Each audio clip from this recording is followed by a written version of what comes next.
मारलं म्हणून 8-10 दिवसासाठी मी रात्री माहिती घेतली त्या पोलिसांचं नेमकं काय। मायबाप मराठ्यांनो, या परभणीकरांना सांगतो आणि परभणीतून महाराष्ट्रातल्या सगळ्या मराठ्यांना सांगतो, जे पोलिसांनी आपल्या माता मावल्यांना मारलं होतं ना, त्या पोलिसांना देवेंद्र फडणवीसांनी बढती दिली।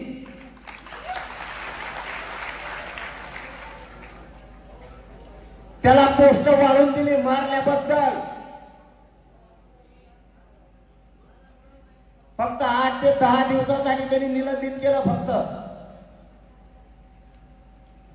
माता मावल्यांना मारलं म्हणून लक्षात आलं आणि निलंबित केलं। आज त्या सगळ्या पोलिसांना, त्या एसपी ला सुद्धा पुण्यात बढती दिली। पहिला तो एसपी होता, आता त्याला दुप्पट त्याची बढती केली। वारे देवेंद्र फडणवीस, आया बहिणी तुम्ही आम्हाला शिकवणार आणि आमच्या आया बहिणीला मारलं, त्या पोलिसांना तुम्ही बढती दिली। ही नियत तुमच्या आया बहिणीविषयी, आणि आया बहिणी तुम्ही आम्हाला शिकवणार।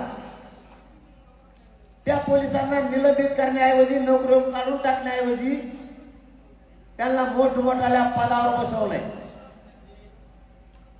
आणि निवडून मराठ्यांकडून येणार आणि आई बहिणीच्या भाषेत तुम्ही आम्हाला शिकवणार।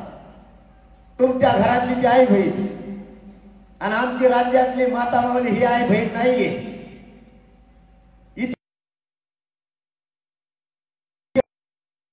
तरी तुम्ही काहीच बोलला नाही आणि पाय मोडणाऱ्या पोलिसांना तुम्ही बढती दिली, म्हणजे बक्षीसच दिले थोडक्यात, आणि राज्य चालवायला निघाले।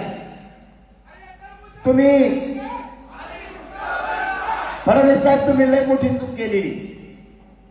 तुम्ही माझ्या नादाला लागू नका।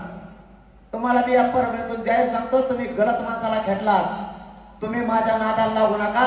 तुम्ही जर मराठ्यांना अडवून गेलात,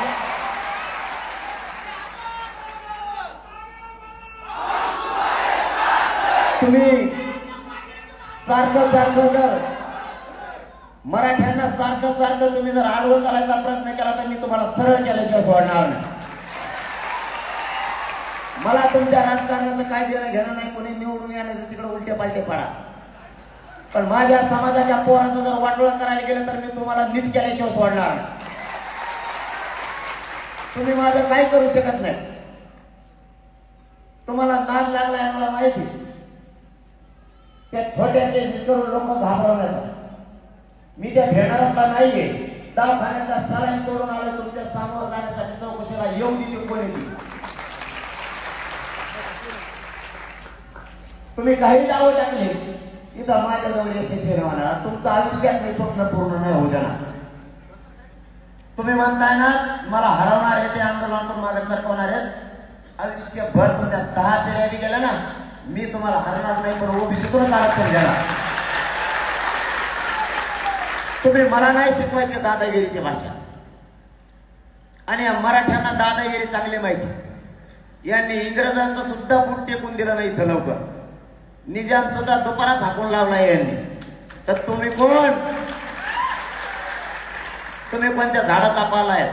मराठ्यांच्या नादी लागणं एवढी साधी सोपी गोष्ट नाही। तुमची हातात पातळ झाली, नुसते मराठी फॉर्म भरीन म्हणले तर आणखी तर पुढं लय राहिलंय। फडणवीस साहेब तुम्हाला लय बघायचं आणखी, तुम्ही फक्त बघा आणि गोळ्या घेऊन पुढे खिशाला ठेवा। आता कवा बी गोळ्या घ्यायची एवढी येऊ शकते तुमच्यावर। आज ते साखर फिकर, तुम्हाला शुगर फिगर बीपी फटे काही एक बाटली टंबुलन ते सगळं ठेवा। आता टंबरेल सुद्धा सगळंच राहू द्या, काही गडबड नको व्हायला। टायमाला मराठ्यांना बाथरूम सुद्धा देणार नाही तुम्हाला, कारण तुम्ही मराठ्याच्या विरोधात गेला। आता रास्तावर नाही बघायचे। आता शिकत मराठ्यांनी एकच अस्त्र बाहेर काढलं, त्यांनी डाव टाकला खोटे गुन्हे दाखल करायचे, मराठ्यांनी डाव टाकला फॉर्म भरायचा।